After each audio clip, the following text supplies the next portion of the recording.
Happy winters guys. আর এখানে দেখো আমরা সবার আগে এই রেড কেকটা খেয়েছিলাম, যেটা কিনা ভীষণ টেস্টি ছিল।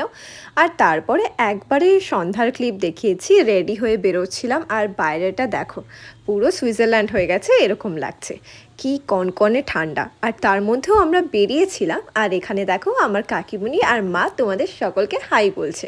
তো আমরা সকলে রেডি হয়ে এখানে আমাদের এই ভাইয়ের জন্মদিনে আসছিলাম। আর এখানে দেখো কেকটা যেমন সুন্দর দেখতে তেমন সুন্দরই কিন্তু খেতে।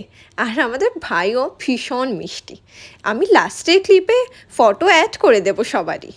তারপরে দেখো এখানে খাওয়া দাওয়া, হ্যাঁ তবে এই ভিডিওতে কিন্তু খাবার দাবার ক্লিপ নেই। আমি আসলে অলমোস্ট ভুলেই গেছিলাম যে খাবার দাবারের ক্লিপ রাখতে হবে। আর এখানে দেখো লাস্টে দিদি আর আমাদের মিষ্টি ভাস্তিকে না রাখলে হয়, আমরা এখানে আর কি একটু খুনসুটি করছিলাম। আর তারপরে এটা সবাইকে দেখালাম। তো আজকের মতো বাই।